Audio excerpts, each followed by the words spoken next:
Welcome, Japan. Welcome to another edition of Welcome Japan. I'm your host, Mr. Radri, where I introduce creatives or, talk about creatives. We talk about the creative process and the craft. On my show today is Mr. Simon no茶の間. Simon? Cue laughter, cue applause. Oh, sorry. we gotta, what is it? We got applause. Hey, welcome to the show. Welcome to my show. Welcome to the Simon no茶の間show. And thank you, Bob.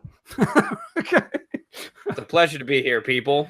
Yes, we had to draw straws for who was going to ask first. But I believe Bob, otherwise known as Radri, who some of you may know, if you've been on YouTube as long as he has, and those that haven't, this is Radri.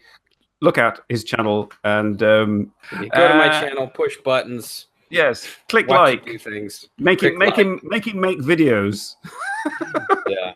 So this is our first ever joint episode where we're gonna ask each other going to be more questions. Okay. So I guess should we flip a coin, see who goes first?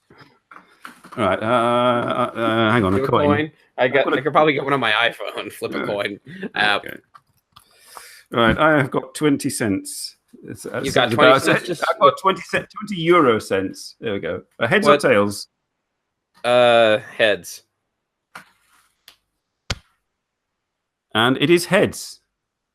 You may choose. Does that mean you go first? No, that means you choose. You decide. Oh, okay. back to you. All right. Okay, your turn. Oh, God. Go ahead. You go the first question. Right. This is to the bone. I'm sorry. It's the first question, and it's the one I've written in pencil on this piece of paper that is legible. The best kind. I was plowing through both channels, your channels, all videos, as part of my research, and on one of them I came across you. Well, I would come across you. And you were talking about the difficulty of making friends in Japan. This was in 2010. It's now 2018. Can you give us an update? 2010. I remember this video. Difficulty making friends in Japan. You mean in terms of how to make friends in Japan, or if I've made friends in Japan? Yes, I mean, I think the gist of the original video was that you found it difficult and possibly you were unsuccessful at that time. I'm just wondering whether in the intervening years this has changed for the better or for the worse. That video came out in 2010? 2010. I think it was possibly even a video every day in September. One of those vid things. Yeah. I was trying to do a vlog every day where you think of anything. You get creatively bankrupt by the end of it.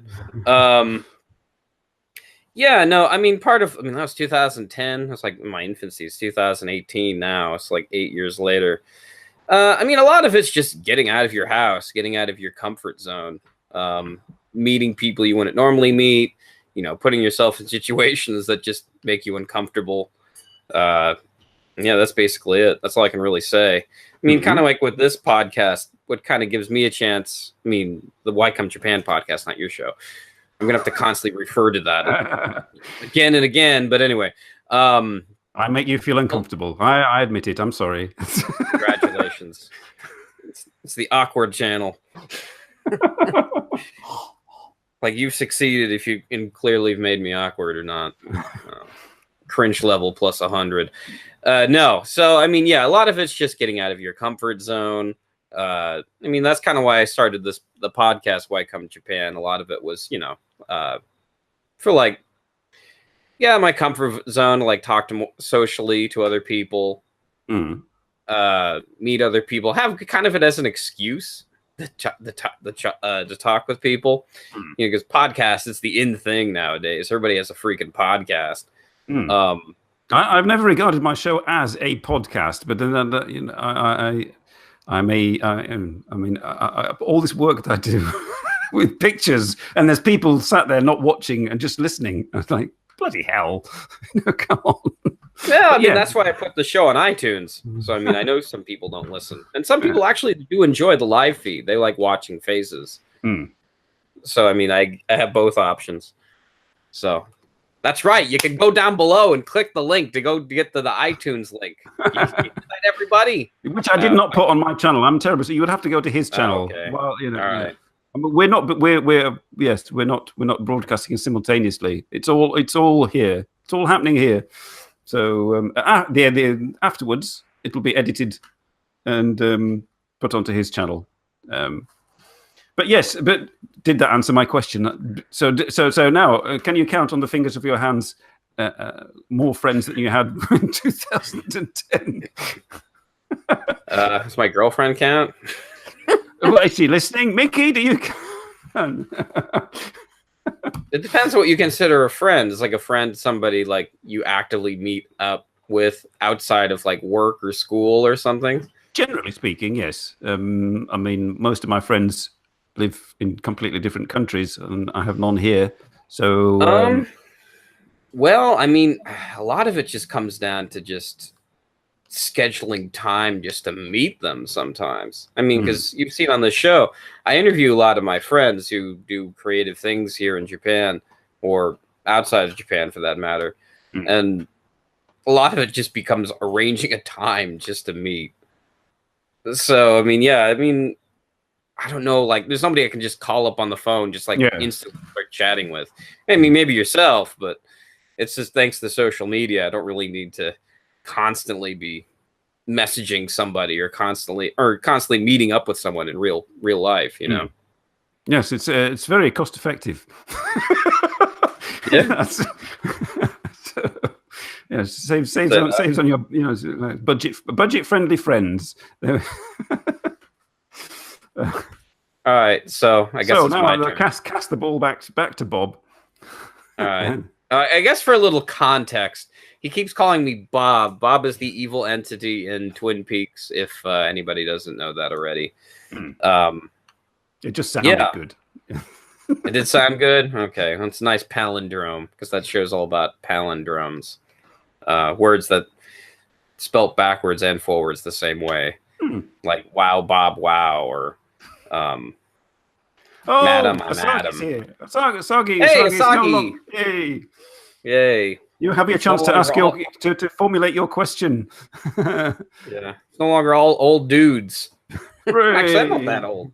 I don't know. Maybe you're not that old either. I mean, I don't know why you use the moniker 3 old dudes. Well, relative to the general YouTube crowd, I mean, yes, relatively speaking, we are old. I am, and Robert was, and Dean is. Robert still is. But yes, that's you consider it a platform for like 20-year-olds or something, or 19-year-olds? Anybody between the ages of 18 and 40. And after 40, they're so busy with their careers and life and kids, and that they're not really on YouTube. Yeah, that's true. Watching, so there's just like 20 and 30 somethings and sort of some middle-aged people. Yeah, no, I mean, a lot of it, yeah, you're right. There's a lot of people that aren't kids. A lot of them don't really have free time, and they'd rather be focusing on something else. You know, like whenever, because like for little kids, I mean, they have nothing else to do. You know, just browse YouTube for hours on hours, and hopefully their mom doesn't find some of those ridiculous kids cartoons with how would I even define those? Syringes and pregnancy and do you know what I'm talking about? You remember that? Like nursery rhymes? There's like word salad. Like they have these videos where they're a mixture of nursery rhymes, like teen pregnancy and syringes and fecal matter. When Bob was a child, he used to watch these kind of videos. No, I mean, you've heard about this story, right? Yeah, vaguely. Yeah. And I mean, YouTube really had to double down on getting rid of these videos. No, they did. I mean, like they got rid of all of them. They had like all these bad actor videos and all this automated, what is it? All these automated videos based upon like what was popular and what kids were watching. like some of them were quite scary.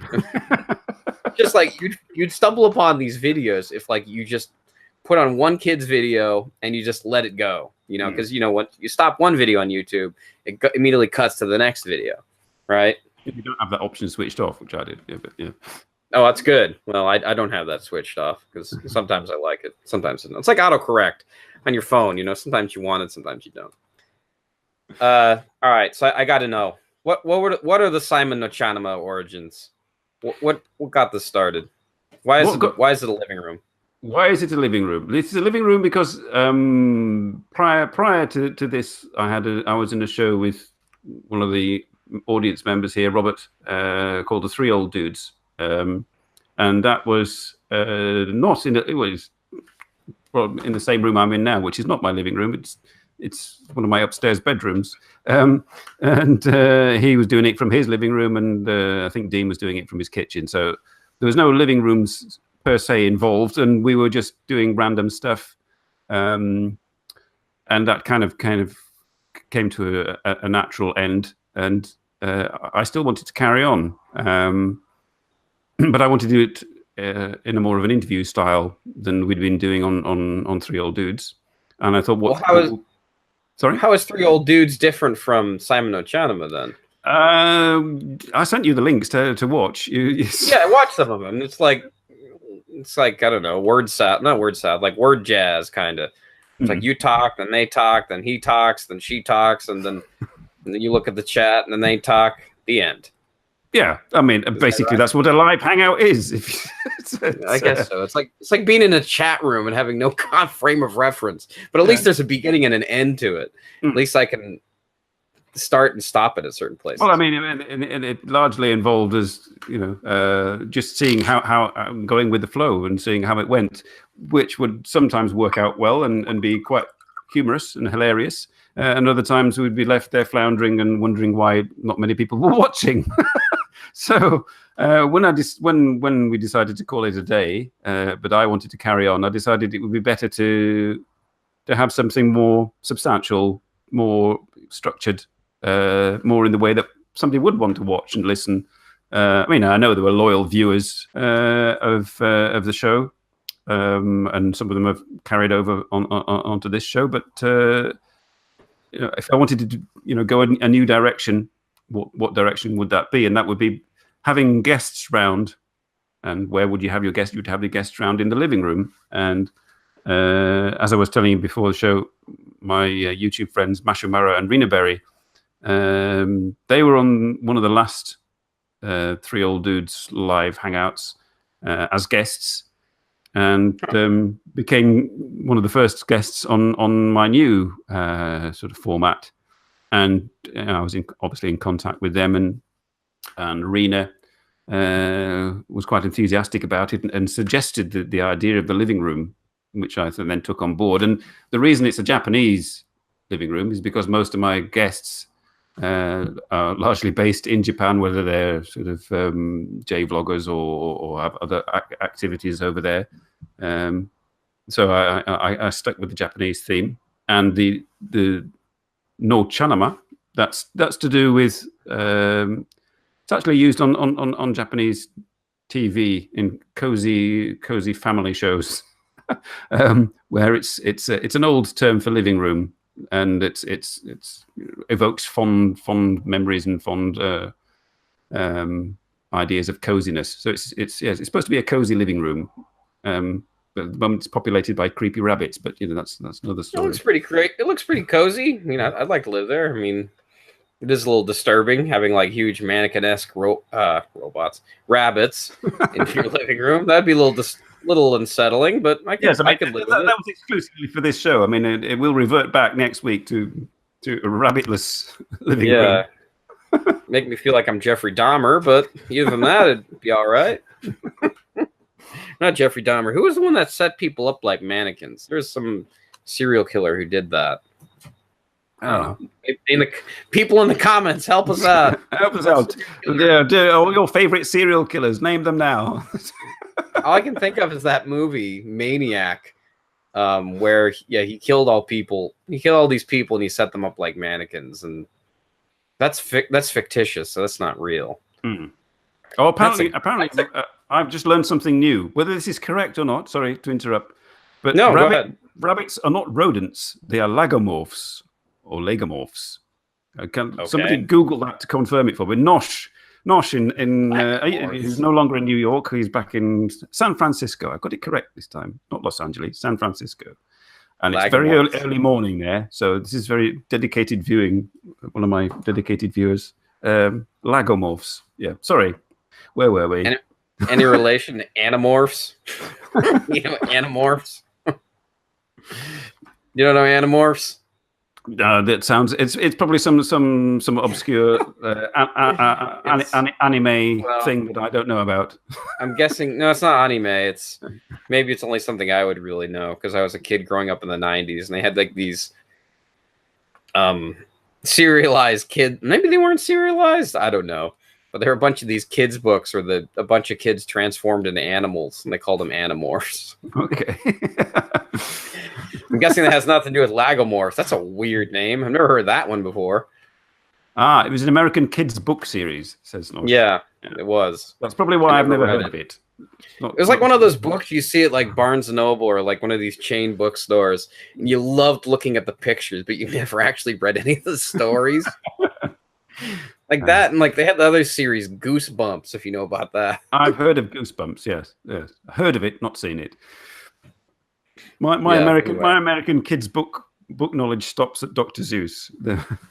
Okay, well, Dr. Seuss is pretty good. I mean, he's a little, I don't know. What is I don't like about him? I'll have to think about it later. I mean, I do like a lot of his stuff. There's something, maybe it's his cynicism. I don't know. I like children's books. You don't like cynical children's books, okay? I do like cynical children's books. It's just like his cynicism in particular bothers me. I'm not sure what it is. I have to think about it, but that's a topic for another day. Okay. All right. So I guess is it my turn? Was it your turn? It kind of started out as your turn, but I think I usurped it. I'm not quite sure. All right. No, you asked me about what was the whole deal with the living room thing. That's right, and we kind of like went along from there and got lost.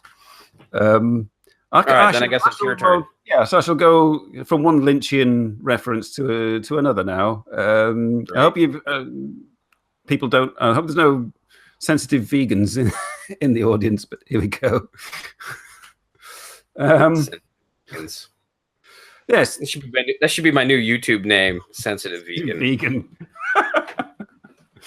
This backdrop is from the first, I'm not quite sure the first mainstream, the first big film of one of Bob's favorite filmmakers. Name that movie. Name that movie. Audience, can you name the movie? We'll just wait and see when anybody can has any idea what this clip is from, or this GIF. Have you seen that movie, Simon? Not in its entirety. No. You never seen it in its entirety? Oh man, I remember it was so hard to find this movie back then, like before they had DVD and the internet. Chicken Disaster. No, not quite sure. There's a Disaster. The movie. No, I remember back then because I worked at a video store and it was the only place you could find it in my entire state. I can see you behind the counter of the video store, recommending things to people. No, you don't want that. You want to try this. Actually, I never said anything like that. I used to, because we had like a wall where we just put up like movies you want to see, and I never really talked to anybody. Yep, totally ASMR, got it. Razorhead, yes. Yep, I was going to do this disgusting baby that like with like stuff bursting out of its chest, but I decided not to do that and just have the random chicken thing. Yeah, YouTube is they're going trigger happy with getting rid of videos and demonetizations, all that stuff. Not like this video is monetized, But they make sure we're sucked clean into a vacuum. Yes. So basically, the reason I have this like dead chicken spouting blood here is Eraserhead, David Lynch.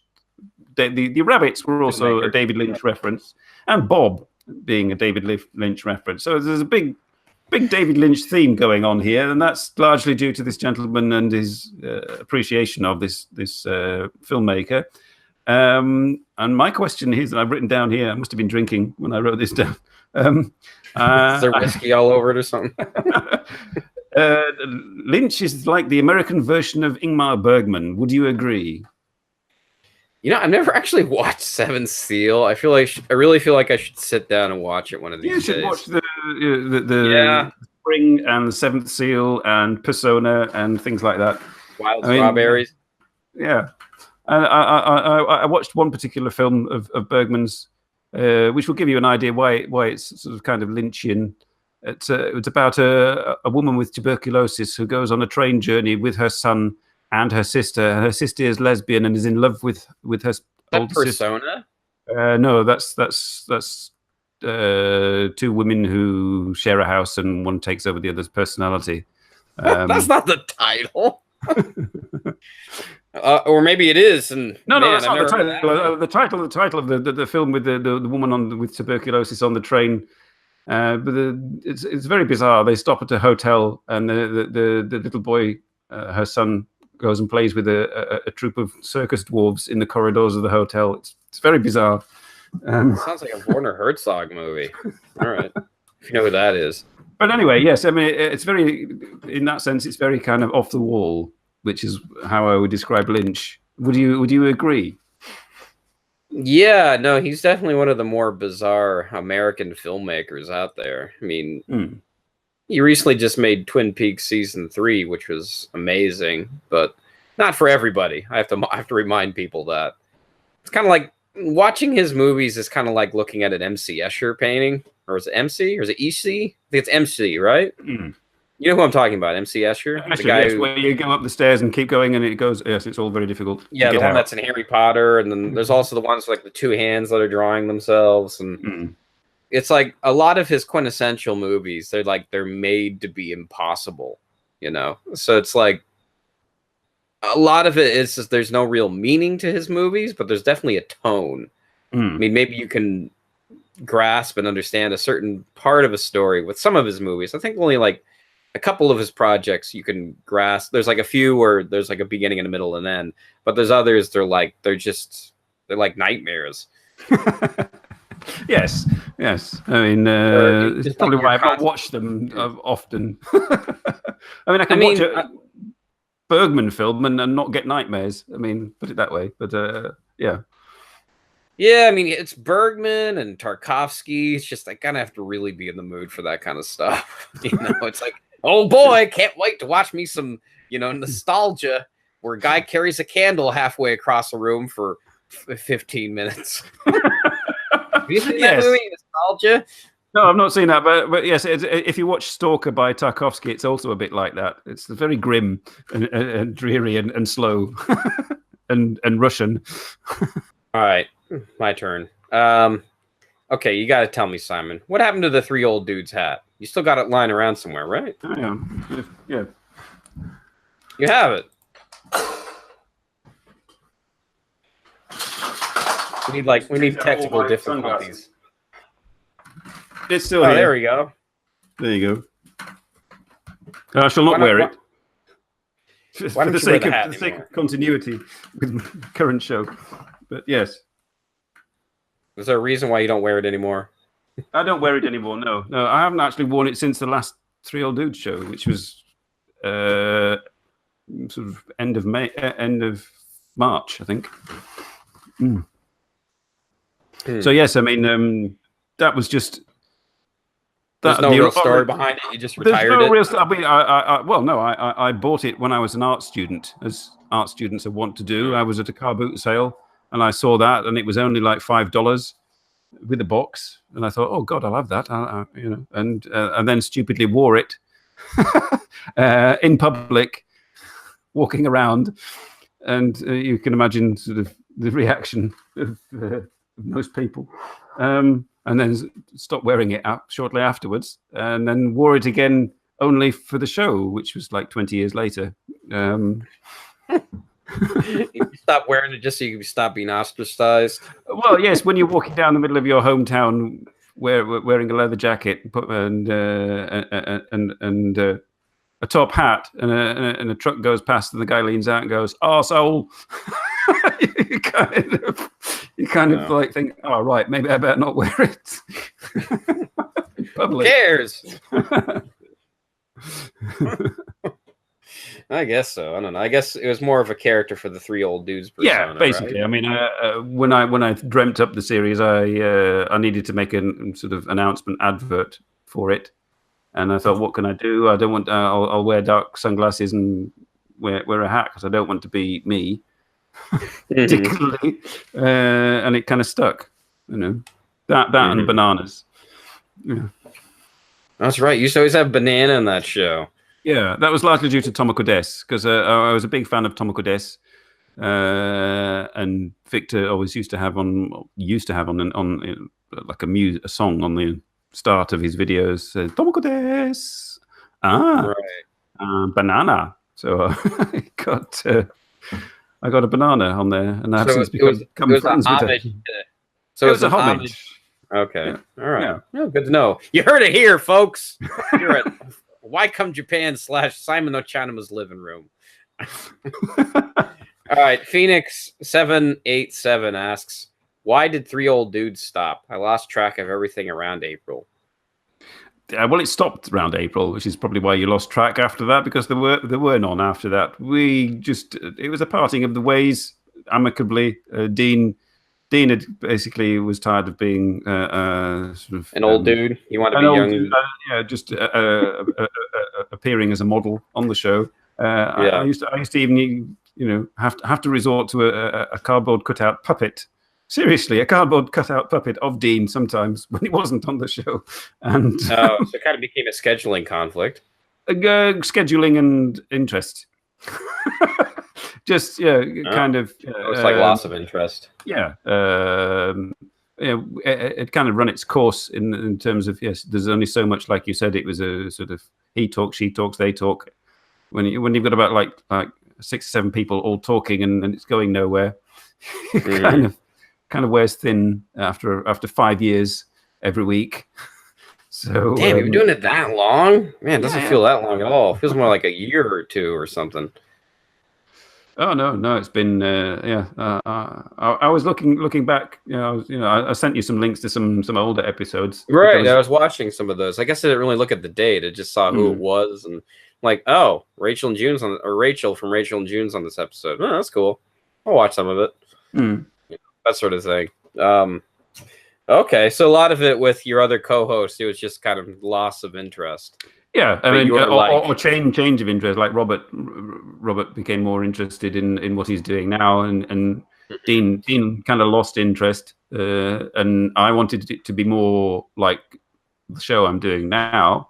And you're like, this is my jam, right? Yeah, kind of thing. And then towards the last couple of episodes of some of Three Old Dudes, I'd had Starlet Shay and I'd had Mashu and Rena on as guests, and I'd kind of like basically done what I was doing now, and done research, done questions, got them coordinated with them, and thought, well, I can carry on doing this. So that's what it was. Interesting. Awkward silence. Yeah, this is where you hold up things. Yeah, this is where it's your turn. Oh no, with the applause and the. Oh right. We got an iPhone app. Everybody go download the Pocket Sitcom right here. Japanese library. Oh, hey. That was a good one there, Simon. That's good. Light in Japan is here. Yeah. All right. Okay. Right. So we've established that that Lynch is kind of like Bergman. So I doubt anybody. Let's get. We're halfway through. Let's get to the. I mean, why come Japan? I mean, I could ask you the same, but we'll get to the. No. I mean, that's what the show's called. Yeah. But I mean, well, not mine anyway. But the conversation. Yes. So your dream. I plowed through Tokyo Bananas, and which is Radley's other channel, by the way. So Google that or type that in the search bar and find out all the bits that you never saw on his own channel. Is that the more revealing channel? That's the more revealing channel. It's yes. Interesting. Yeah, I just started that as a sister channel, just like to upload stuff. Like I don't know what I'm doing, and I just put it up in there. So that's why I put that commercial about faggot lovers. Don't say too much about you don't know what you're doing before I've asked this next question. Okay. All right. Okay. Have you since coming to Japan, and one of the reasons for coming to Japan was this, have you been able to realize your dream of making a film in Japan successfully, sort of that has actually appeared? Well, I don't know. Let me give it to you in terms of a metaphor. So imagine, your life is like a car, right? You have to turn on the car and you have to get it started and you have to drive down the road. And you have to keep driving it. Otherwise you die for some reason, right? Like speed. Yeah.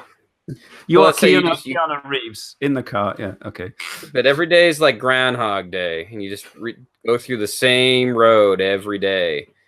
But then you start looking out your window, and then you say, hey, that place is kind of cool. I want to go up there. But the problem is it's really rocky, or it's really, really icy. You're like, oh, I might crash my car if I drive up there, but I have to be careful. Like, maybe I'll just stay here. I'll just stay on this road. I'll just keep going. Let's see where this takes me. Fast forward to 8 years later, you're still on that road. You're like, maybe I should take that rocky and icy road. So yes, it's still there. Yeah, it's in the glove compartment. Yeah, Chekhov's gun. It's in the glove compartment. No. Literary references for the win. Yeah, not Star Trek, but the other Chekhov. Yeah. In all seriousness, yeah, no, it is possible to make a film in Japan, and I know all the connections. I have all the people. It's just, I mentioned on a previous podcast, a friend of mine asked me what's going on with the whole filmmaker thing here in Japan. Is I just really feel like I need to be careful when it comes to making something, because as I said, I don't want to repeat myself, but I mean, for context, I kind of have to.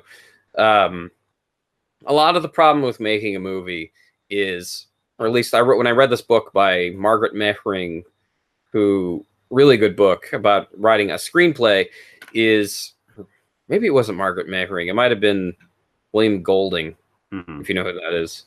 Yes, Lord of the Flies chap. Yeah. Not William Golding. What's his name? Oh, William Goldman, the guy who did not Golding. William Goldman, the guy who wrote Marathon Man and Princess Bride and several others. So he said once, is like, a movie basically all gets written in a screenplay, right? You write everything in a screenplay, and then eventually, once you start shooting it, there's just so many variables, so many things change. And by the time you're done shooting the movie, you're done getting what you want, and you get to the point of putting it back together to where it's supposed to look like the screenplay. If you had holes in the screenplay, you're going to have a really hard time putting that thing back together. You know? This is the Norman England podcast. I remember now. Yes. Actually, it was Academy podcast. Academy, yes. Sorry, yes. Yeah. Yes, that's right. Yeah, it could have been the Norman England, since he's a film chappie, but yes. Yeah, I worked with him too, so if you want to ask questions about that, but yeah. So basically but you did mention in that video that, from where I got that idea for the question, that you said Japan is ideal for guerrilla filmmakers. Guerrilla with G-U-E-R as opposed to G-O-R-I. Best to film with gorillas. Yeah. But I mean, would you not have considered that route, or are you to no? I want 35mm cameras, and I want a dolly, and I want a grip, and and I want sound man, and all this business. It does really help to have production value on some of your pieces. I mean, because amateur quality will drive away a lot of people. I mean, they will take it.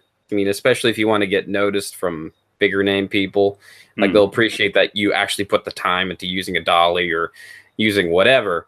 But I guess it also depends too what kind of story you're telling and what fits the storytelling, Mm. right? Like, for lack of a better example, Adam Sandler, right? Yeah. Adam Sandler made 2 animated movies. One was called 8 Crazy Nights, which is like the only Hanukkah movie ever made, I think. Because there's not many movies on Hanukkah, mostly all just about Christmas. And that animation style just does not match Adam Sandler's humor. I mean, as horrible as Adam Sandler's humor is nowadays, I mean, like, because they're just made for the sake of paying people, I feel. But that animation style doesn't fit his humor. Whereas something like Hotel Transylvania, where it's like, it's quick, it's fast paced, it's always moving, that's more complimentary to his sense of humor. So it's like, what I'm saying here is, like, if you're shooting a movie and it requires like a guerrilla shot, then use it, or something that helps tell a story in a way that you could use. So that, the whole film, so that not the whole film is somebody with a Super 8 camera running around. Kind of thing. Don't make it a drama about somebody breaking up with their girlfriend in the dark, in Shibuya Crossing, with the shaky cam. That's what I want to see. That could be interesting. Who knows? I mean, if you had a nice edge to it, but who knows? Bernie asked, does Adam Sandler have any humor? I have no idea. I want to say that he did towards the beginning, but maybe he didn't. Who knows? All right. Is it my turn? It's your turn, yes. All right. Okay. So I'm a bit confused. What got you started with 3 old dudes? What got me started? Yeah. You met, because I was watching a couple of your videos, and you said somebody named Raina introduced you to the whole community. Somebody named Raina. So you did not go further and research. Comical Raina. Comical Raina. Because like, you just kept saying Raina, and I'm like, I type in Raina, and this Raina Scully character pops up. I mean, like, she's a really big YouTuber too. Yeah. So it's Comical Raina? Type in Comical Raina. Yeah. All right, that helps. Comical Raina. It's like everybody else you've name dropped in like other videos, like, oh, okay, I know who that is, and I know who this is. Wait, what? Commercial Raina? Why does that come up? No. Commercial. She always gets the links to this show. So Oh, okay. I don't know this lady. All right. Has a pretty good following. Yeah, I mean, she's now mostly focused on her self-constructed job, which is teaching English to Japanese, and she's going to Japan very shortly and meeting up with all of her sort of Skype students and that kind of thing, and all. So she's built quite a sort of a good business up from that. But originally, she was on Nico Nico. I mean, I didn't know her from there, but she'd her friends in Vancouver were saying, you should try this. You should go on here. So she went on and found she enjoyed it, doing live shows. But Nico, she got lots of weird Japanese guys kind of like messaging her and stuff. And so she decided to come off there. Though. Yeah, but she came off there onto YouTube. And started to do the same thing, and the YouTube sort of in the West is not popularly watched by many Japanese people, so she got less attention from Japanese males and more attention from sort of otaku males, white. So I mean, yeah. So she became popular on there, and I happened to, by accident, really come across her. It was like a random search. Yeah, no, it was one of YouTube recommendation things that popped up. That's a random search. Well, I guess you didn't search for it. I didn't search for it specifically. I had expressed an interest in Japan. At the age of 45, I had expressed an interest in Japan on YouTube, and YouTube decided to throw up sort of recommendations. Right. So I clicked on it, and it was her doing a live show, and this was my first experience of seeing somebody on screen on YouTube with whom you could interact. I'm sorry, I'm not interacting very much with the audience at the moment, but so it is. But I mean, that was it. You could talk to the person on screen via chat, and they would see it and respond to you. So it was real-time response. For some context, what year was this? This was 2000. I think it was 2012, something like that. Oh, okay. Yeah. So YouTube Hangouts had just started, kind of thing, as a thing. So Kind of like when I disappeared from YouTube. Yeah. My class video. Yeah, you was kind of really had a hiatus, 2011. and I filled the vacuum. So 2013. Great. Thank you, Robert. But yeah, so that's seeing her, and then I would watch her along with other people in the audience here, like Frederick and Robert. We would watch regularly, and we become friends with people in the comments.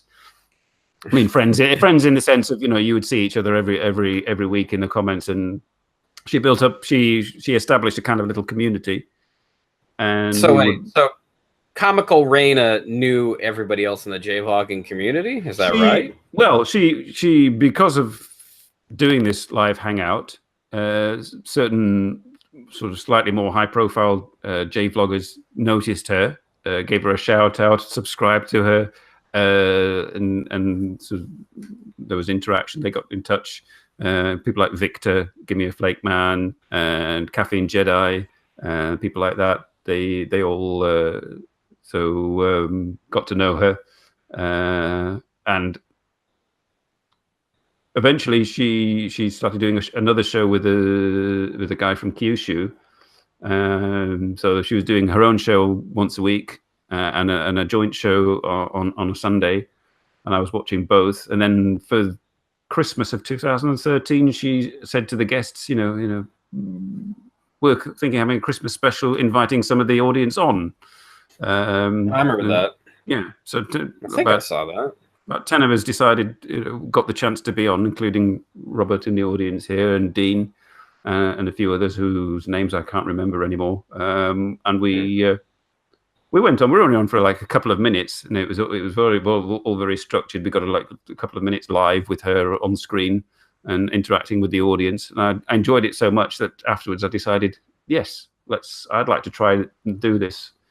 But I was I didn't have the balls, basically, to put it honest, to do it on my own. So I looked at who could I ask, and I didn't feel confident enough to ask people younger than me. So I thought it might be more sensible to ask people my age. And the only two people my age that I'd seen were Robert and Dean.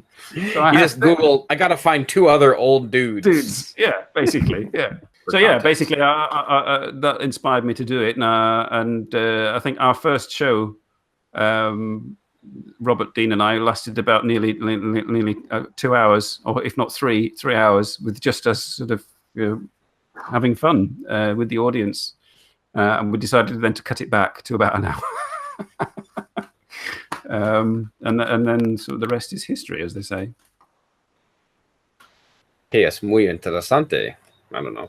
What else do I say? I mean, no, it was interesting. I mean, it's always good to learn origin stories, because that's what people like, I mean, that way you get a clearer picture of who somebody is. But I mean, you said you were kind of on a sabbatical then at that period. So yes, you wouldn't have come across it, because it was a big thing. All people started doing. I mean, 2.5 Yards had been going a year before we started, and then Raina was doing it. And then loads of people started doing it, and Unrested did it, and sometimes did a joint hangout with Tokyo Sam and Tikio Sam rather, and all that. And then it kind of fizzled out for a lot of them, but we kept going. Right. All right. Is it your turn? I think it's your turn. It's my turn. It's my turn. I shall. Staying with the theme of coming to Japan, and yeah, sure, and everything. I'll just go here. It's the namesake of the show, or our shows, or my show. Yes, there we go. Watch out for the owl. Did he see the owl? No, he's cleaning his glasses. He didn't see the owl. The owl will come any second. No. My glasses keep getting steamed up here from because it's so warm in this room. I mean, because I decided, I'm going to turn off the air conditioner because I use it way too much. Now my glasses keep getting steamed up. And, I don't want to put my contacts because they get all watery and everything. So, anyway. Oh, well, here comes the owl again. There we are. So, anyway. This is one of the This is one. Yes, this is one of the reasons you came to Japan, I believe. Stephen Colbert. Who? What? You never saw? You know Stephen Colbert? He always has like an eagle. Oh, it's an eagle. It's not an owl. I guess it falls more to the Twin Peaks style. You know, the owls are not what they seem. Anyway, continue. I'm trying to read my writing. Yeah, so I mean, you came to Japan via Temple University as a squeaky young 22-year-old or 20-year-old. But what were you studying?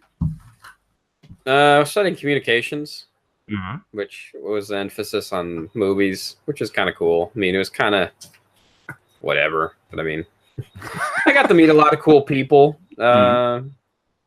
Some who I'm still really well in touch with. Some I'm not. I'd like to still be in touch with, but because they're busy, I can't really get in touch with them. But yeah, I mean, that's what I studied, communications. I graduated. It was also the easiest degree to graduate from, to graduate with. Like art, you'd be stuck there all year. Business, you'd want to pull out your eyes and kill yourself. The rest of or general studies was okay. I mean, if you just wanted to graduate, but communications was good because you get to do what you get to watch movies and pretend to make movies, and graduate. Hooray! And you get a degree out of it. Oh, cool! I should have done that. I mean, I did video art instead. I mean, it's basically the same thing, but without the structure. Yeah, video art's fun. I mean, I don't know if you're into, data moshing. Data moshing? No. Data moshing is kind of like what's going on with this eagle right now in the background. Like what it is sometimes you have like these images that fall apart, or they how would I describe it? They kind of like they materialize away. And then like it kind of mixes in with the background. Like that's kind of like data moshing. As a form of video art. Yeah, I mean, form of video art. Yeah, you can say that. Yeah. I mean, in my day, it was 16mm and 8mm and VHS, and So, would you say that VHS. VHS? Oh yes, VHS, not Betamax, VHS. You can imagine walking around with a like boombox sized camera on your shoulder in public, trying to look inconspicuous and make video art. So what's your question? The question was, was initially to find out, what you studied. Okay. But you want to know more about that, or?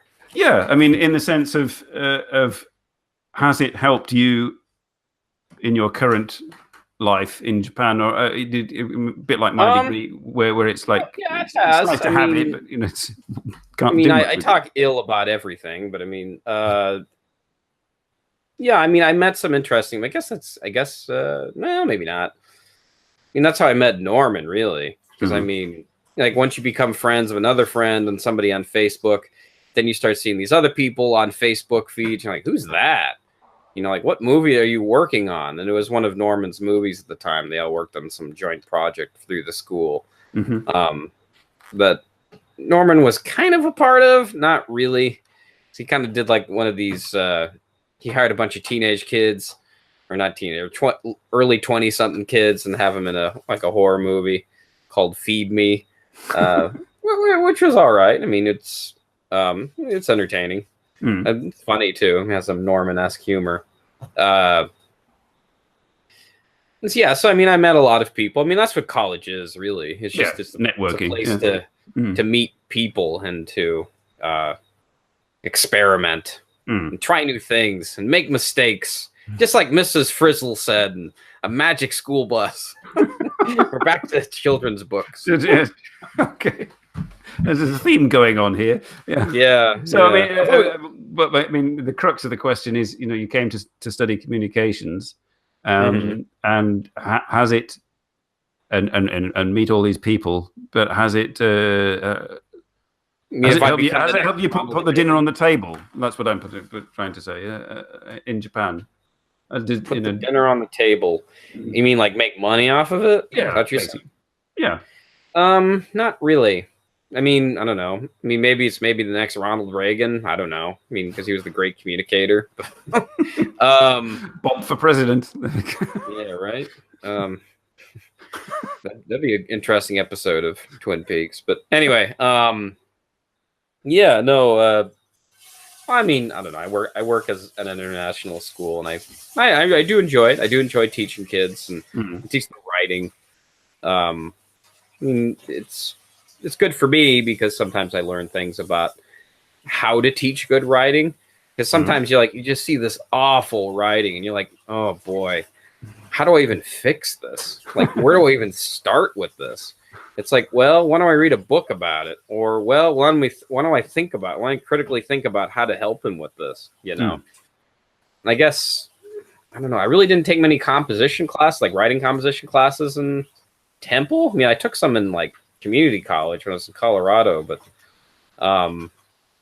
yeah. So basically, no, I don't really use the degree. I don't know. No, it's like me. I mean, really... mine's in a drawer over there, and I may use it one day, sort of to apply to go to Japan or something like that. But I mean, other than that, it's been of no use whatsoever, really. Other than enriching my life at a certain point. Yeah, I mean, I don't regret going to college. I mean, there were things that I did like, things that people of friends have made, who I still talk to today. So.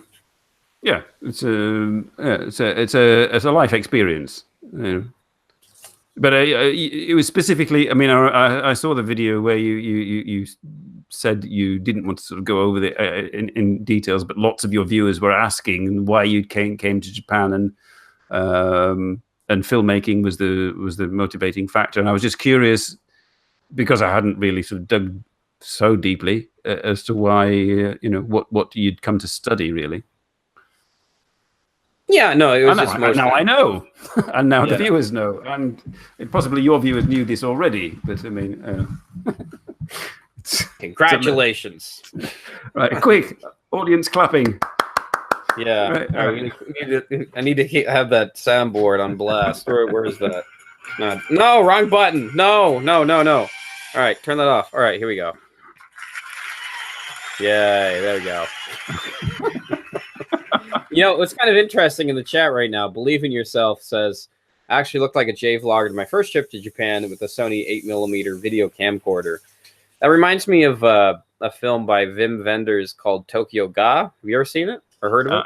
I've heard of Wim Wenders, but not of that particular film. No. Yeah, no, he made a if you can get your hands on it, it's kind of hard to find. Wim Wenders made a like he just walked around with a camcorder around Japan, and he just recorded his experiences. And he met up with another German filmmaker, Werner Herzog, if you know who that is. Yes, I know. It's okay. Yeah. And they talked about being there, and it's very interesting. I mean, just seeing Japan in the 80s, and you get this kind of vicarious experience. It's like J-vlogging before J-vlogging existed. So. It's worth seeing. I mean, if you can get your hands on it, it's hard to find. I mean, at least in America, I had to illegally torrent it just to get it.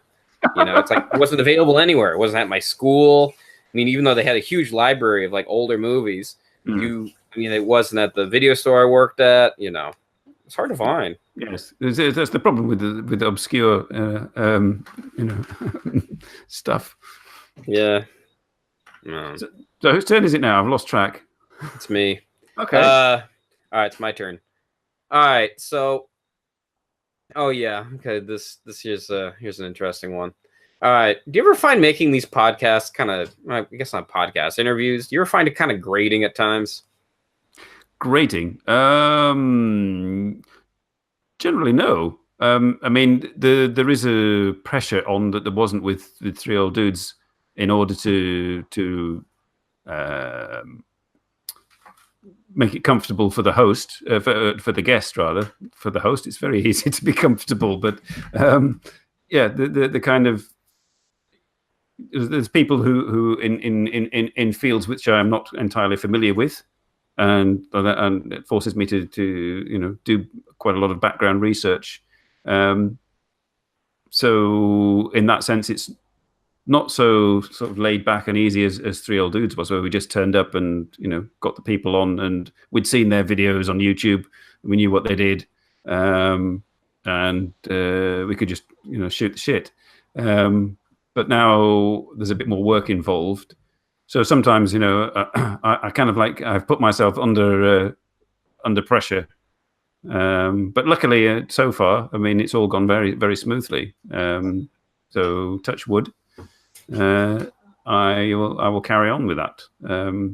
Okay. I can throw that question right back at you. Yeah, no, you should, because it's partially kind of something I wanted to unfold here or unpack. Because sometimes I feel like when I make these shows, it's just sort of like you feel like, what's the phrase? You feel like you're spinning at some point. You know what that means? Yeah, you're kind of like lost for words and not quite sure what you're going to say next, that kind of thing. No? Not that quite. I mean, just sort of like a lot of people in Japan, a lot of them quit English teaching because they just feel like their life's not going anywhere. And they feel like that there's no real, like, what's the point? That sort of thing. It's very nihilistic in a way, right? And there has been a few times that I've been doing this podcast where I have felt very nihilistic about, like, why am I doing this? It's so much work, and it's just like the rewards with it are very minimal. I know this is very negative, but I mean, sometimes it's better to like understand. I mean, the thing I like about philosophy is philosophy in a way. Philosophy is not about happiness. It's not about being happy. It's not seeking. It's about or anything. It's digging deeper. Yeah. The part of reason why I'm always reading and like reading about new philosophers and old philosophers all the time is mostly just to be enlightened, to like learn and understand new things about myself, or I guess meaning to life. I kind of have like having going through these existential crises and sort of making this podcast seem like it's something that adds something to my life, opposed to something I'm just doing for the sake of just doing because a huge, I don't know, machine or huge god of some kind is telling me to constantly make this thing, Because sometimes I feel like the pressure of society or the pressure of YouTube or the algorithm or whatever kind of has me down to this point where it's like, no, just make something. You don't enjoy it, just make it. Just do it. Where it's like a couple of years ago, like 2015, 2016, you notice that like on my YouTube channel, I didn't upload that very much. No, you kept having videos where you say, "Hi, I'm back." Yeah, right. Yeah, that's a real no-no. You're like, and then you go back to him. You're like, oh, okay, I guess you're taking a hiatus. All right. And I only really made those things when I felt like this feels good. This feels right. I really get a lot of joy and happiness out of making something like this. Right. Whereas, some people have the philosophy, the idea that you should be making more and the rewards for it will come out later because you've made so much, and you'll be less depressed because you've made nothing. I don't know. It's really hard for me to say because I'm just always, like trying to find somebody who like could give me some sort of inspiration, or like, everybody always tells me the same thing. It's like you have to have discipline, or you need to just make stuff for the sake of making stuff. Yeah, and it just, it feels great. It's very, very. In Zen philosophy, in sort of fetching water, chopping wood, all that business, sort of just getting on with it, and Buddhism, be the best at what you can be. Don't. One of the things about Buddha where he that surprised me was that a criminal, a thief, came to the Buddha and asked him, how he could be better and how he could improve his life and blah blah blah.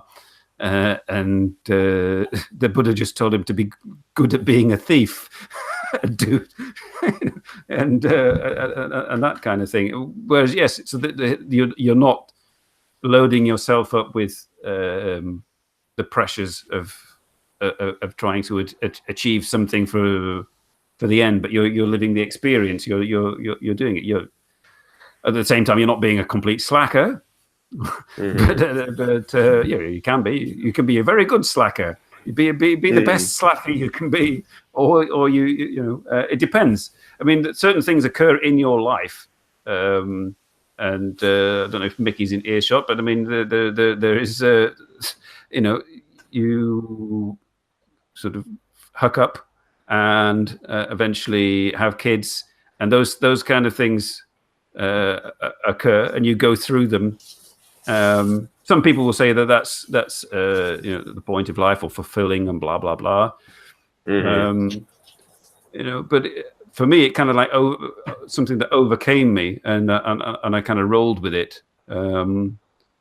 Whereas it wasn't something that all around me were people saying, "Oh yes, it's this, it's that, it's so you should look forward to it," and everybody was happy, and when it all happened, and sad when it, things like I got divorced and all that business. But to me, it's like I'm on a trip, and I'm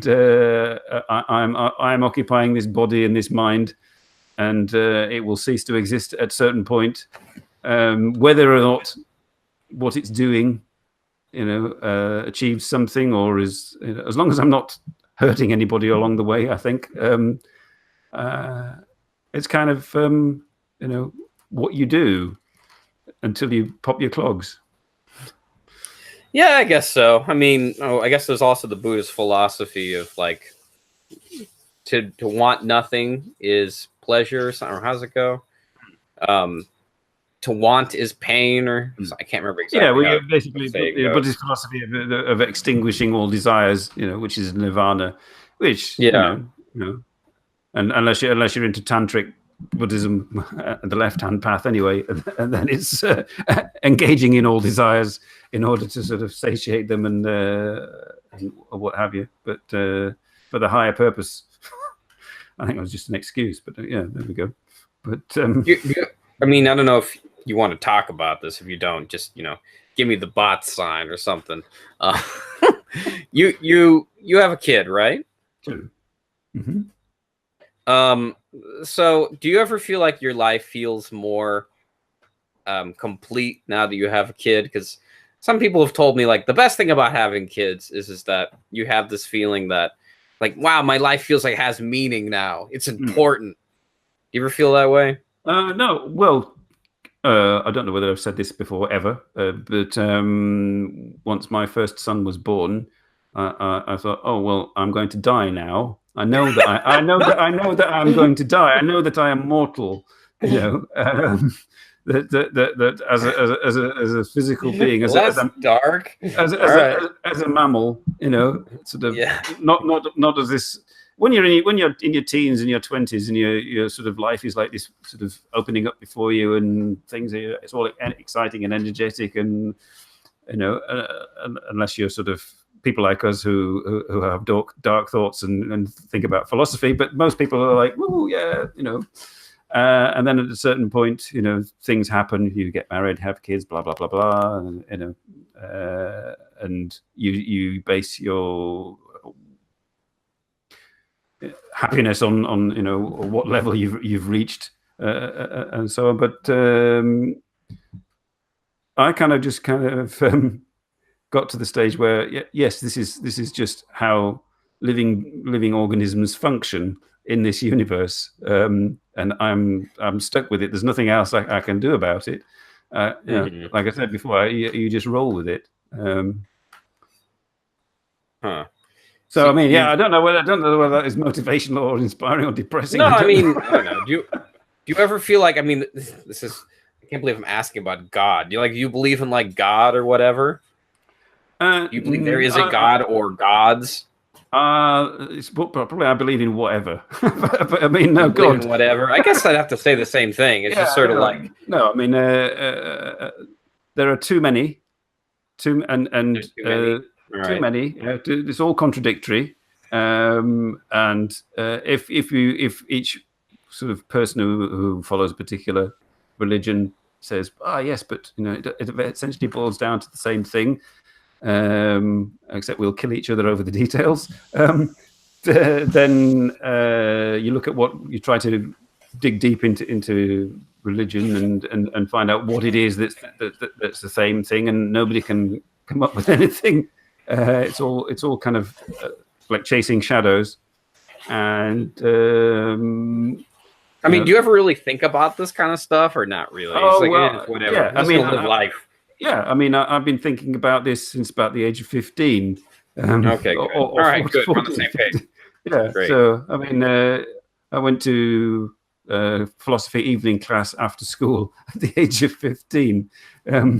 So, most of the people went to the pub and that sort of thing. I did go to the pub eventually, but I mean, yeah. I think I was something around the same time. I started reading Albert Camus' The Stranger and Myth of Sisyphus and all that stuff around that age as well. You still have to read Joseph Campbell. I remember he said that was a bit heavy, but I mean, yeah, I would read Joseph Campbell there. I mean, you've read The God of a Thousand Faces, but yeah, if you read Masks of God, that's quite good.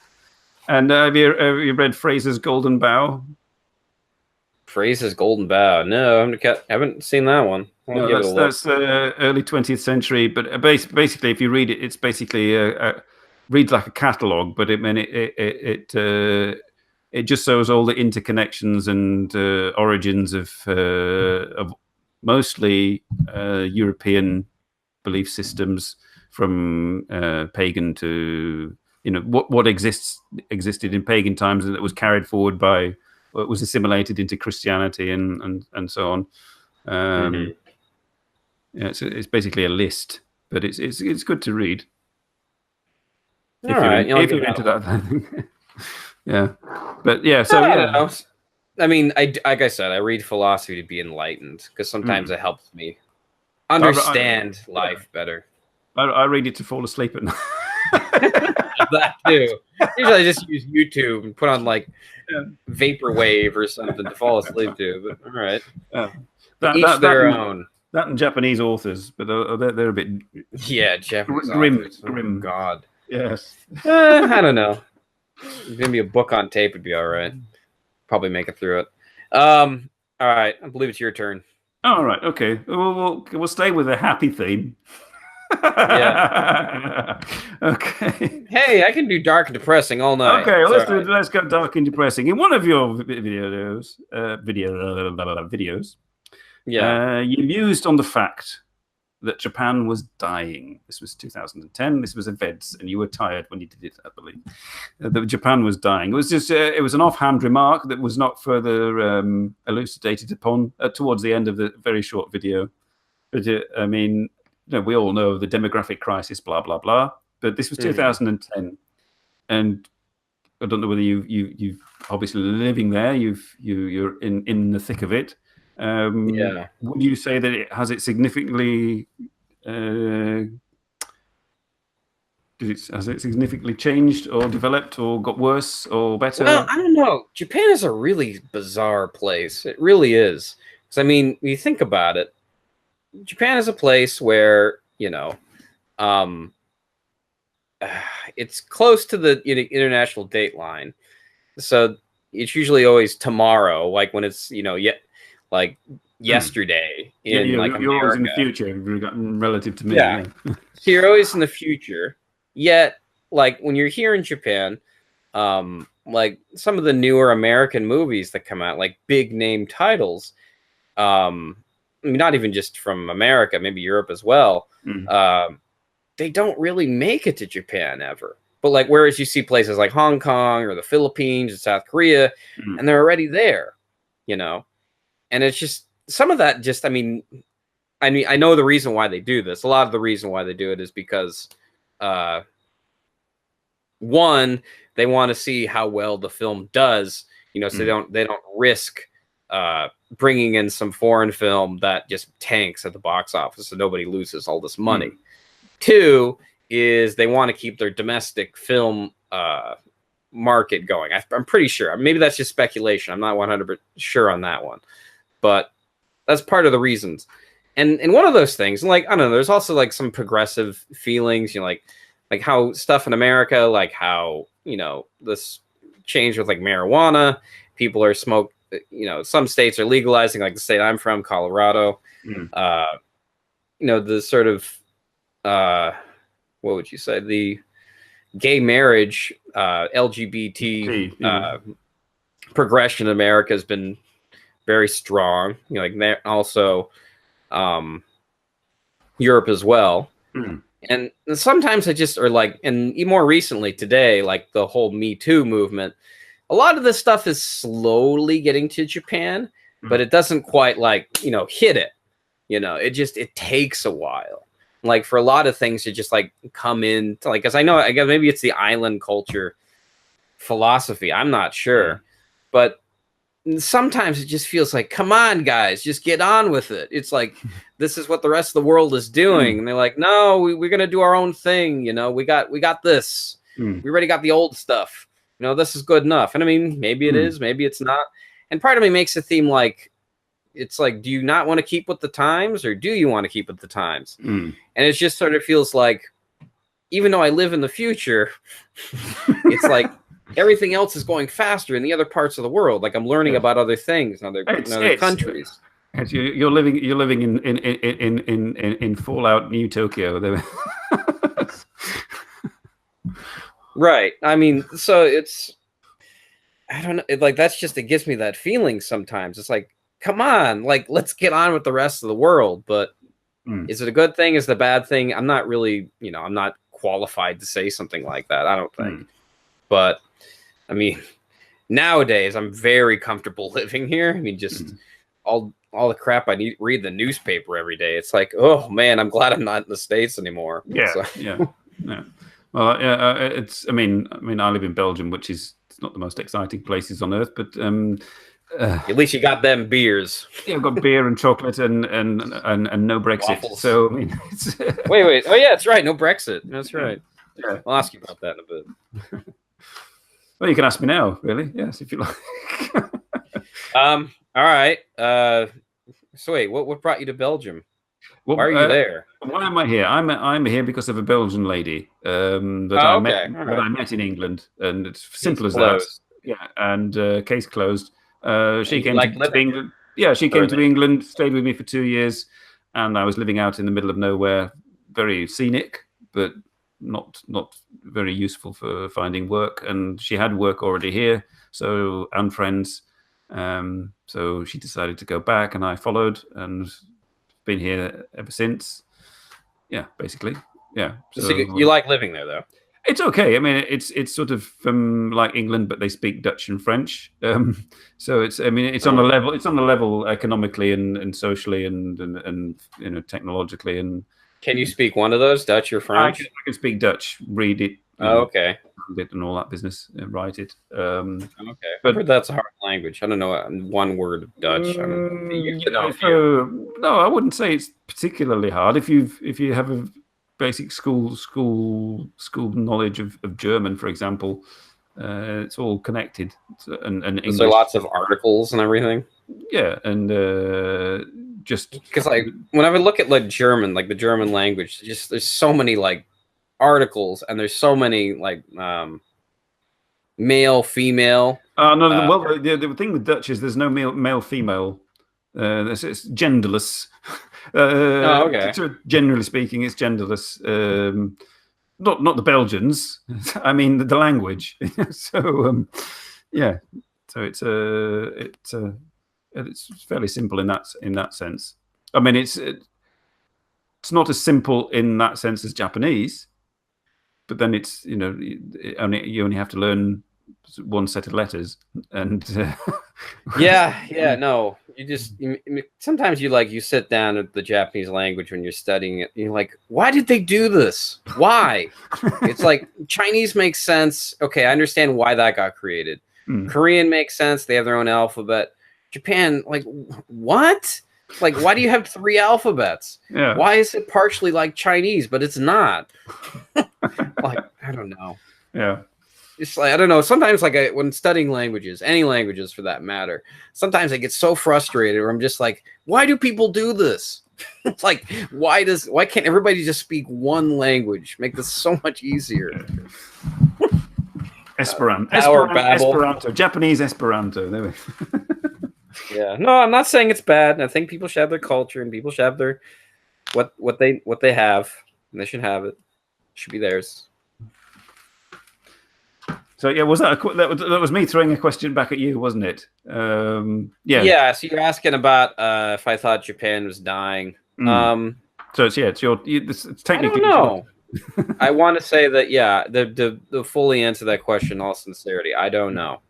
That's just my shit. How old was I? That was like 2010.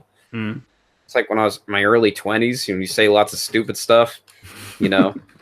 Like saying, I'm invincible. I can drink 40 beers and not get a hangover. It's awesome. You know. Yeah. I don't need to go to bed at night at 10 o'clock.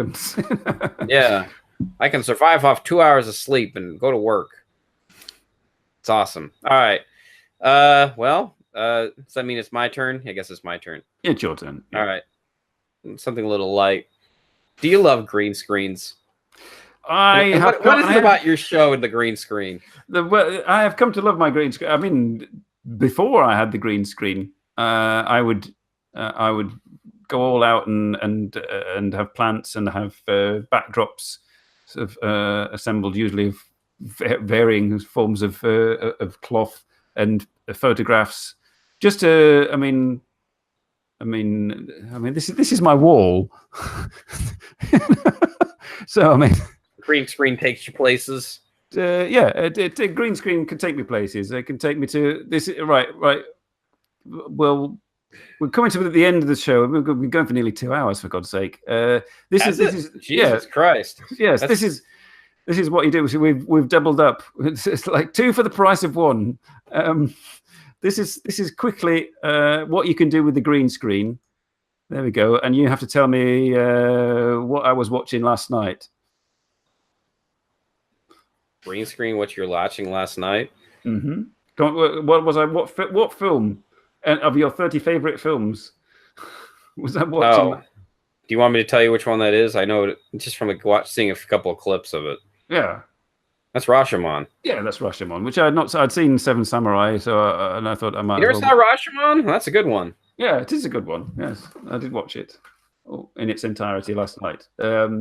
But so I can do that with the green screen, which would have been extremely difficult in the 3 Old Dudes days. You know, I would have had to have done screen share with the hangout thing, and this is a lot. I mean, thanks to Robert and the free gift of this free Manycam app. Not sponsored. I can do this. It has its glitches. I mean, like yesterday, I was going to do this test hangout with a friend for next week, and Manycam decided to update, and as it did, it caused my computer to switch off entirely. So I had to, just before I was about to do the hangout with this chap. So it has its ups and downs, but generally, green screens just make up for my empty moments. Interesting. If you know what I mean. I mean, I know exactly what you mean. I mean, the force of my personality is balanced by. Wait! What? Flawed your personality? No, the force. Now we're getting somewhere. Force, not the flaw. Not the flaw. Oh, there may well be a flaw in my personality. I don't know. It probably is. Flaws. That's when the stuff gets interesting. Talking about flaws. Oh God. It is. I don't know. It's because you start to learn things. I mean, not to put you on the spot here, like Oh well, I mean, it's fairly obvious, probably to the audience as well, and to everybody. It's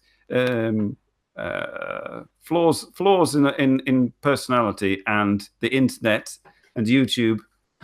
there would be yes. It's basically it's one flew over the cuckoo's nest, but open to everybody. If you get my drift. Okay. Yeah, I mean that's the internet. I mean, once upon a time, you could walk in your street and you know the trolls and the nutters were sort of anonymous. You could get on a bus, and if you were unlucky, you would sit next to the nutter on the bus. But now you Love just that have word. you just have to Nutters. sort of plug on, you know, go onto Facebook, Twitter, God knows what, and they're all there, and we are amongst them and them, as it were. Mm-hmm. You know, at one time you were screened from all that, but now you're in the thick of it. Yeah. I don't know. My real love for green screens came when I started watching stuff. I mean, you probably hate me for making you watch something like this, but watching stuff like Tim and Eric, where they kind of like, they really go, I don't even know how to describe it, like a different dimension with using the green screen. Like where it's just sort of like they showed you things they use with the green screen that just that'll just give you a headache, and like things that will things that, you know, like I guess you could do that, but it's really awkward. But then you realize, wait a minute, this is kind of art in a way, where it's like using a green screen, where the art of awkwardness, and how like sometimes green screens, they can take you places where you don't want to go, and then sometimes you have crappy green screens where you can tell it's obviously a green screen, but there is some sort of I guess like kind of a feeling to it, like a sense of feeling, like a how do I describe this? Like a fake aesthetic, like you feel like you're there, but you're not. Well, yes, that's Simon no茶の間in a nutshell. He fake aesthetic. Oh man, don't say that. Here is the real green screen. There we go. Yeah, which I often do on the show. But I mean, as we approach the end, yeah. Hint. All right. Do you have any more questions? You want to lightning round them since we got to get going? I got two more. Okay. We had a brief glimpse of one of your 30 favorite films. This was from 2010, and you were enthusiastically standing on your side, telling us all about them. Yeah. Does this I list... thought it was artsy. Does this list still hold? And how many have been added? Roughly. Oh yeah, the list still holds. I mean, I still relatively like those movies. I don't think I'd really add any, because I mean, I don't really see new movies like, wow, that's going on my list of my favorite movies of all time.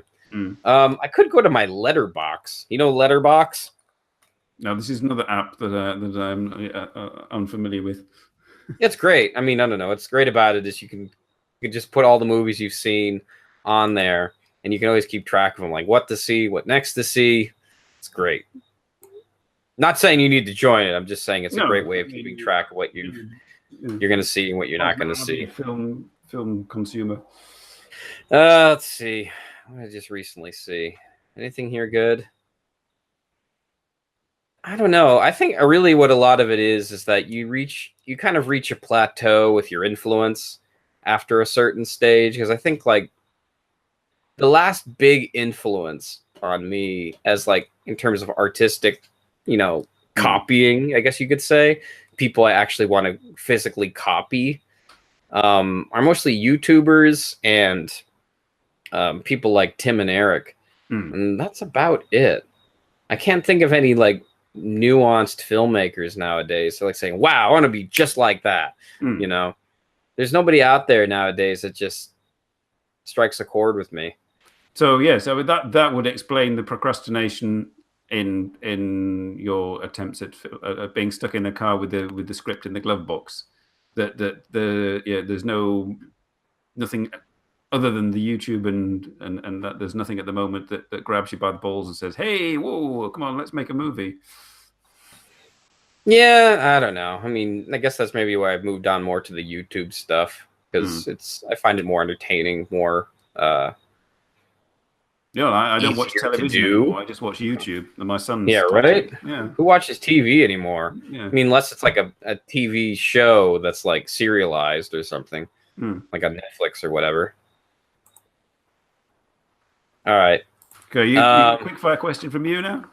All right. Got 2 minutes to go. This is kind of a heavy question. Oh shit! Is the age of the personality channel on YouTube dead? Is the age of the personality channel on YouTube dead? I wouldn't know because I don't really go to YouTube for personalities. In terms of J-vloggers, like the crowd that you knew in the beginning, and then the crowd that I knew while you were on sabbatical, it seems to be getting that way. There's the third wave that's coming up seems to be finding it slightly more difficult to get a foothold. I mean, I'm just talking about the J-vlog scene here. That I mean, I generally do not watch YouTube. You know, if I completely ignore trending and recommendations and all that business. So I couldn't really say because I don't watch big figures on YouTube. But I would say it's but yeah, so I kind of watch those kind of things and not personalities, which is ironical considering I have this personality. I'm doing my show, and you're doing yours, so we're dead. We don't know it. The only reason why I say that is because what is it? PewDiePie, right? Vaguely, yes. Sort of PewDiePie. He was, and he no longer is, the most subscribed personality channel. Now it's just some Indian channel that plays YouTube videos of like Indian Bollywood stuff, right? The stuff you see like when you go into like an Indian restaurant and they're just playing random Indian videos in the background. Or at least that's what I always see whenever I go to Indian restaurants in Japan.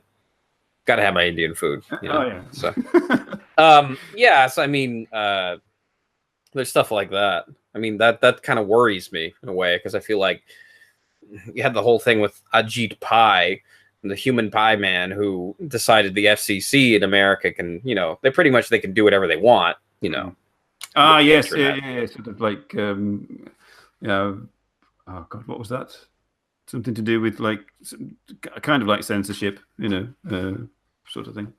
Yeah. Yeah, I mean, what it pretty much did was it pretty much allowed somebody to say, "Hey, well, if you want this superpower, well, you can have it.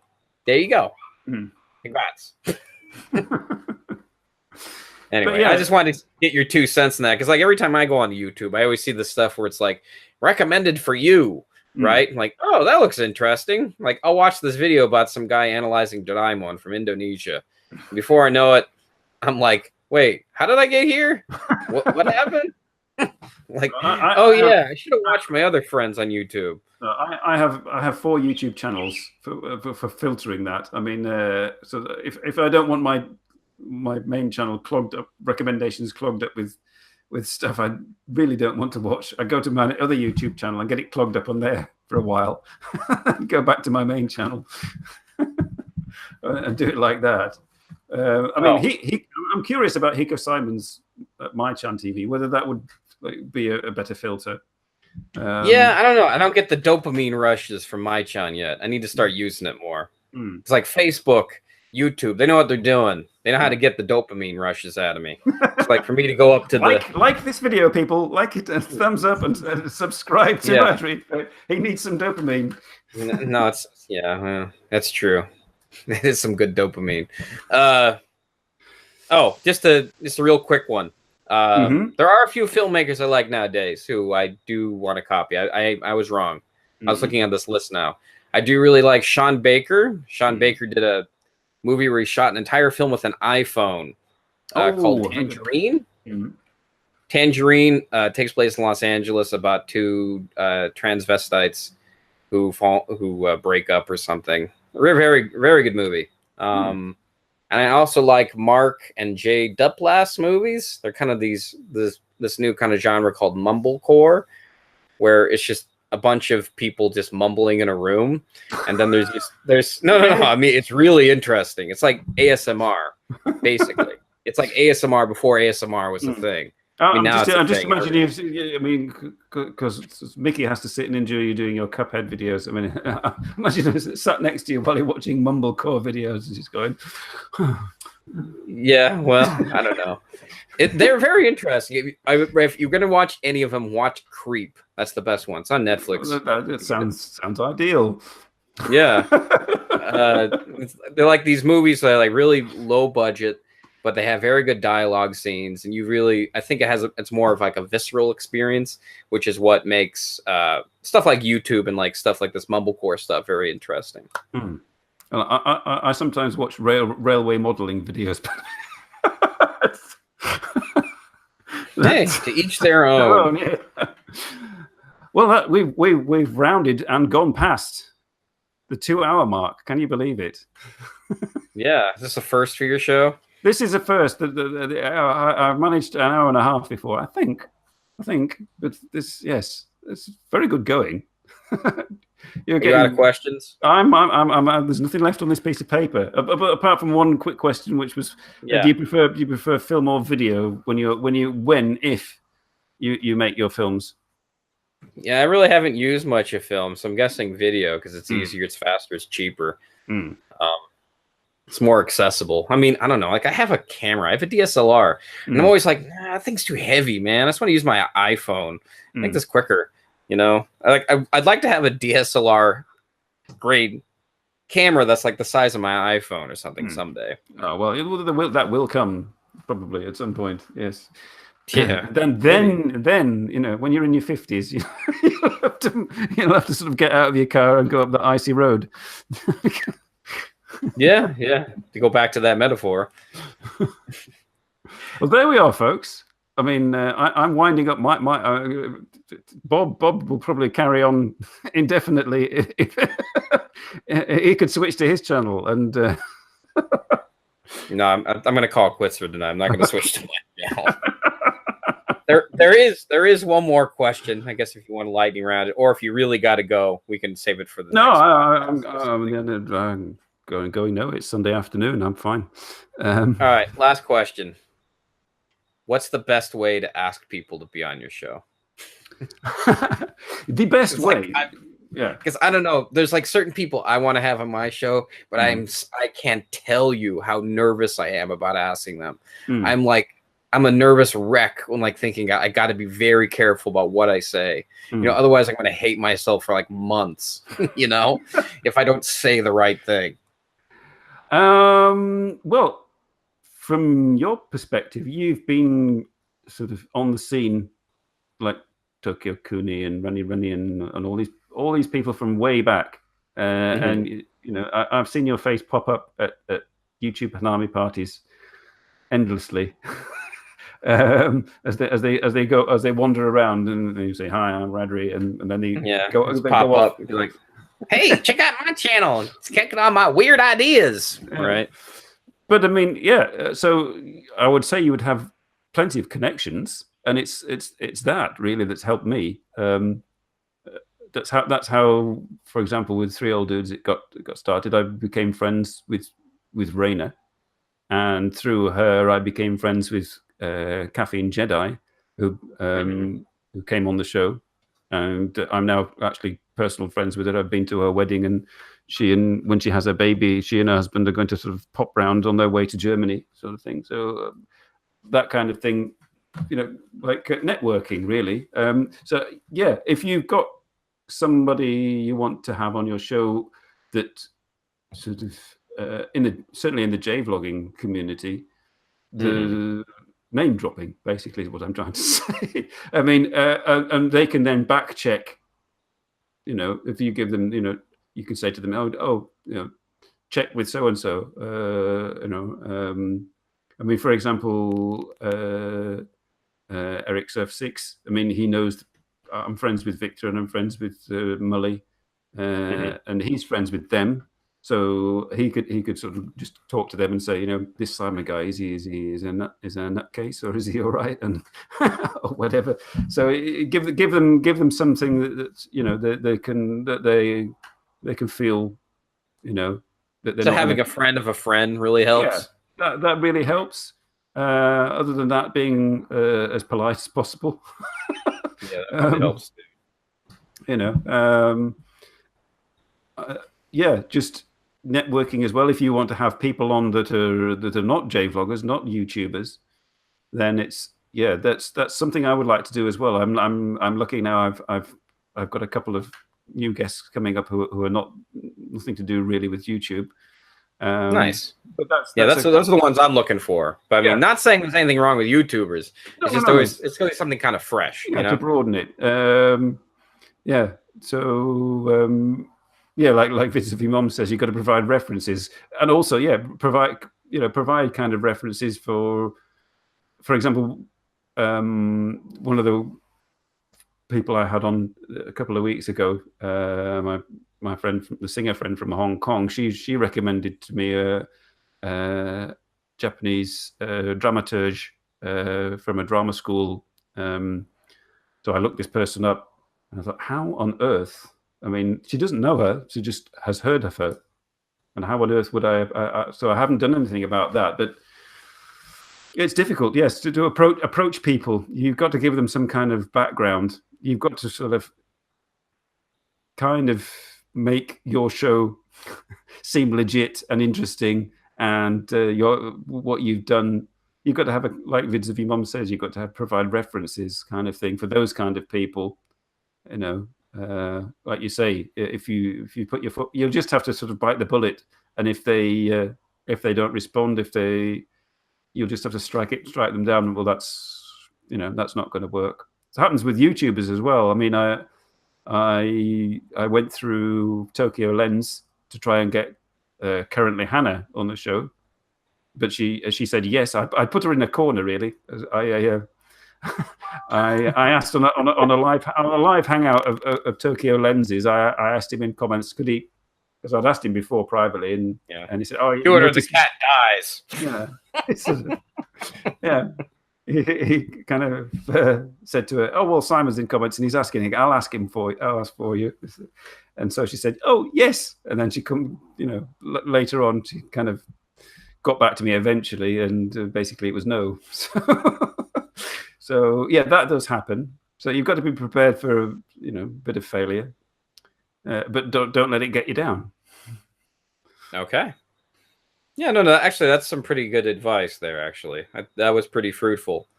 I thought maybe it would just be one of these things where like you ask for advice and you hit the same old talking points and the same old things. But yeah, that is true. I guess I never really thought about that. You kind of have to build some rapport in a way with people before you can just say like, "Hey, you want to be on this creepy podcast with me where I ask you a bunch of condescending questions?"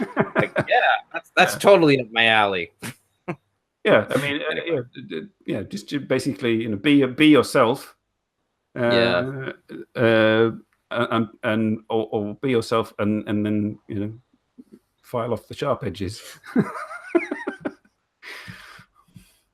All right, is that it? That's basically file off the sharp edges, people. That's our advice at the end of the show. File off the sharp edges. All right. I would like to thank Bradry, we should call him by his YouTube name, for joining me on the Simon no茶の間show, which will be appearing on Why Come Japan on iTunes. I should say for our iTunes listeners, this was a live recording on YouTube. You can be sure to give us a 5-star review. And tell us how great we are. You may fast forward at any given point. No, this is the best part. You got to wait for the nuances. You got to wait for the little tiny differences. I always listen to like the plugging stuff, just to wait for them to say something different. I'm like, he said but instead of as. It goes on for 2 bloody hours. No, I don't miss it. I don't miss it at all. I love that kind of stuff. I live for those moments. I'm always waiting for them to say it's like watching theater. Because you're so used to hearing the script, right? But you want to hear those little tiny differences. Maybe this is only something I like. I don't know. But so yes, we'll be on iTunes. This is my first appearance. Be on iTunes. You can push the like button, give the 5 stars. Tell us about how great Simon's voice was. And you may Even though also you can't see subscribe to my channel. Next week on my channel, I shall be having a young composer, originally from Hong Kong, now lives in Tokyo and has been here for about a year or so. And he produces his own material for video games for a company in Seattle, and also for anime projects, and is involved with my singer friend in Hong Kong and her group. So yes, that should be quite interesting. I've got to think of questions for him in the coming week, but I shall. I'll just say one thing about his guest: he's a hero. Yes, that will become clear later on in the week when I get my advert done. Yeah. Shit, what was I saying? Like, I'm shouting out, like, thanking everybody in the chat right now. Yeah. Oh, on my show next week, I won't be on my show. You have to check my social, either Facebook or Twitter or one of those. And I will be interviewing Mr. Shay Roberts. He does a little podcast here in Japan called Lone Star in. Oh, shit, it's too long. Lone Star in Japan Under the Sun. Yeah. Podcast. Fuck. I can't remember. Something podcast. It's on iTunes. It's pretty good. I love his voice. I'm going to totally, like, tell him about how great his voice is. He's got podcasting gold for a voice. I wish I had a voice like that. Yes, we know Shay, says Robert. Yes, we know him. Yes, he's a very good guy. Yeah. Yeah. Okay, great.